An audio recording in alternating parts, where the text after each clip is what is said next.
What's going on, guys? This is Empty Box.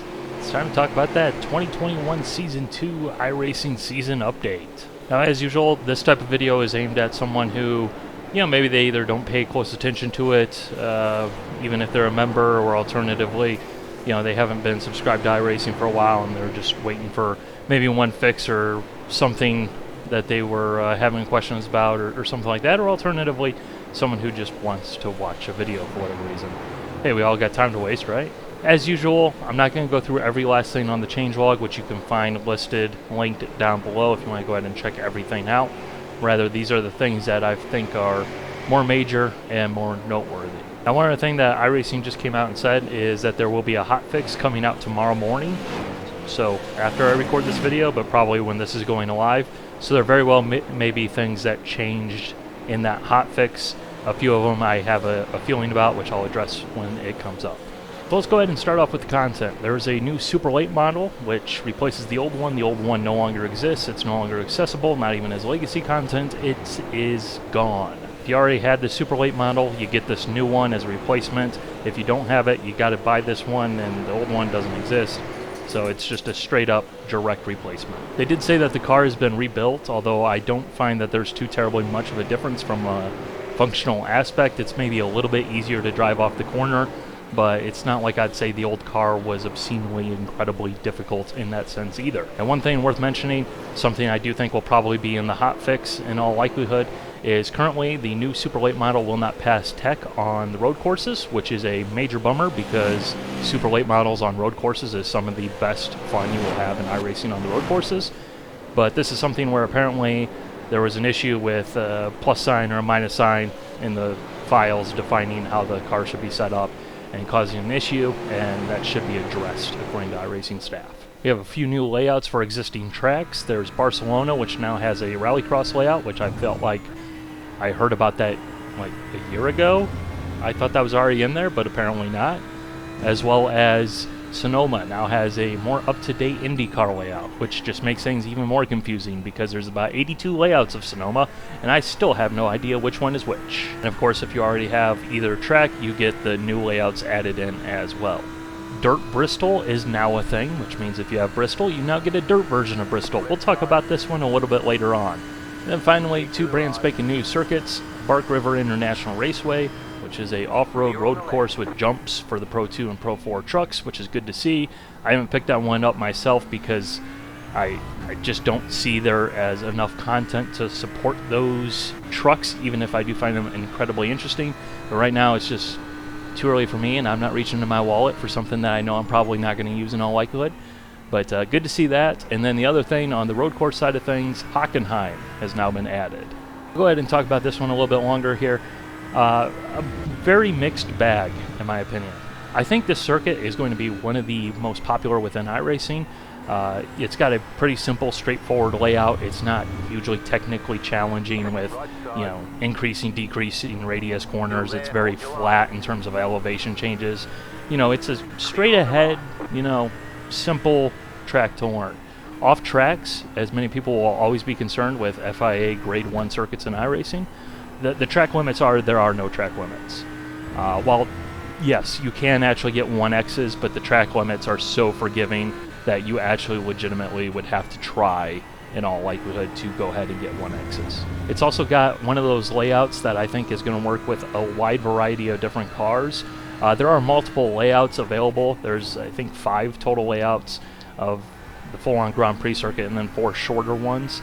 But even the full Grand Prix circuit, I find, a smaller car like a Skip Barber or Spec Racer Ford, you put them on a track like Spa and those cars are clearly overmatched, whereas those same cars on a track like this, it works out just because of the way the layout is made. Overall, I really actually like this circuit more than I probably should, because it isn't necessarily exciting, but it is what it is, and I think what it is will be very successful within the iRacing environment. Now, the one thing I will say is I feel like this track is in some ways a step backwards.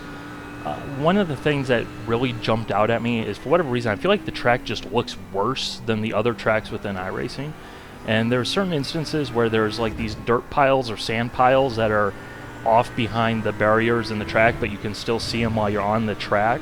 And they're just really low resolution. The textures are just not even textures, like they're just solid sand color, and it just looks very weird from the cockpit view because it doesn't look like sand or dirt or anything. It just looks like unfinished textures. So yeah. Now in terms of updates, the new damage model has been applied to the Dora IR01. That'd be the fictional car that iRacing released last season. Formula Renault 2.0 1987 Cup cars, as well as the street stock. So spectating bottom split has never been so much fun.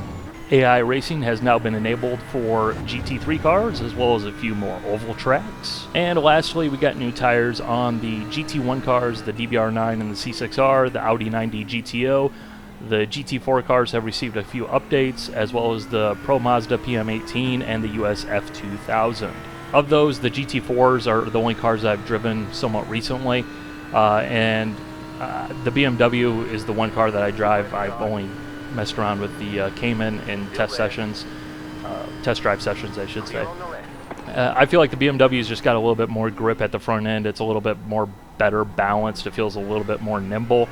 It definitely seems to wallow a little bit more on braking, but overall, like, this isn't one of those things where it's radically changed the car and the way I feel about it. However, there are a bunch of people on the forums that are saying that the Cayman is particularly good and is much better than it was previously. But again, I really have no experience with that car.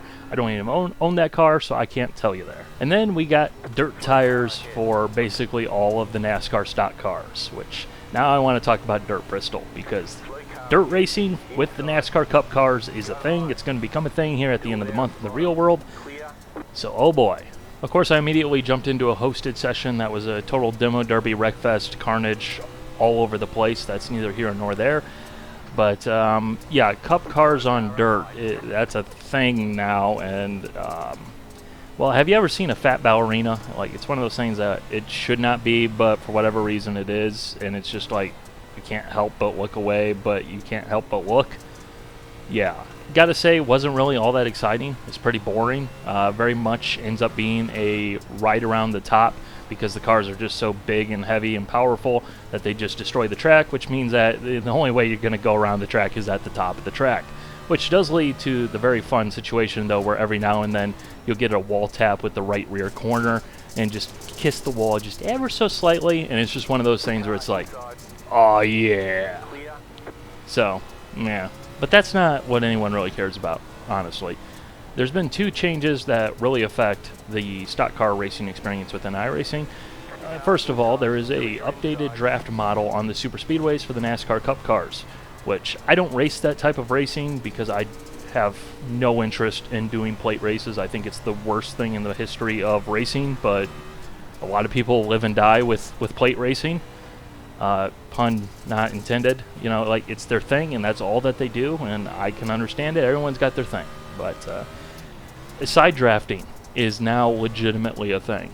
I saw a clip the other night where these two guys were from exit turn 4 at Talladega to start finish line. They side drafted past one another like 3 or 4 times, and I was like, holy cow, that is actually a thing. Like, that's impressive. That was not possible before. So it's good to see that, as well as apparently there's now a bit of a bubble that builds up behind the car in front when you start pushing them, which also makes it a little bit more difficult for the car in front because it creates a little bit of instability as well. So overall, it seems like the reception of these updates has been pretty positive, and hopefully they'll come to all of the tracks in the hopefully realistically soon future. And by soon, I mean like next build, not 6 years from now. And the last thing I want to go ahead and touch on is several oval tracks have received track surface properties updates, which this is one of those things that in a changelog were not really all that exciting. They just kind of flew under the radar until there was a forum thread and one of the staffers was like, yeah, you're going to want to try this out, essentially, and really evaluate it. And sure enough, what it appears to be, after they've kind of talked about it a little bit more, is a first step towards actually getting multi-groove racing working and working properly and having it not be as dependent on which version of the tire model the car is on. Essentially now different portions of the track will have different levels of grip from the pavement. This is because in the real world, as everybody runs one line, it essentially polishes off the asphalt, so it becomes less grip available there. which therefore makes it beneficial for drivers to go ahead and search on the track to fresher pavement that has more grip. This is why when you see a track that's freshly paved in the real world, at least oval racing where this is more of a thing, you'll see oftentimes the one optimum line that we typically run within iRacing is the one line that they race in the real world, because that's where all of the grip is, that's where all the speed is. But eventually, as the pavement breaks down and wears in, you start to see things open up and you see multi-groove racing. I want to go ahead and editorialize on this and kind of share some findings here. Now, first of all, I want to go ahead and temper expectations. There's a reason why I say that we need to wait a little while and actually see how this plays out. Right now, everybody's obviously trying to make it work because we all want to run right at the top at Auto Club Speedway. So everybody and their brothers is going out there trying to make that work the best that they possibly can. That doesn't necessarily reflect how it's actually going to race when you actually do a normal, everyday NASCAR iRacing series type race. But I will say there definitely has been a change in doing some test races with the AI and paying attention to the stopwatch and the lap times a little bit closer than what I normally might do. Running different grooves, at times, it's still not what I would say convincing, in that I don't see as much upside as I would hope there would be to get people to move to an alternate line, essentially. But at the same time, there are instances where it does seem to be that there is going to be a big change in the way the tracks race. For example, with Auto Club Speedway during the daytime, I found running 3 lines up off the bottom, 1 groove off of the wall, was really the way to go with the Xfinity car, at least in turn 1 and 2, where it seemed like that was pretty substantially the ideal line to go to.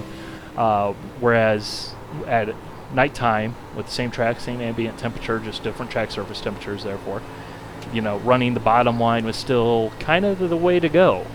So I think it's going to be one of those things where it's going to be interesting to see how it all plays out and what the actual effect is, because essentially iRacing just gave us a bunch of BR tracks, and some people might say that, oh, well, it's not right, grip strips are evil. I don't care. I mean, honestly, iRacing very well could have given us grip strips, even though they tried to dress it up and say that they didn't give us grip strips, because iRacing is super serious hardcore racing simulation. But would anyone but them know?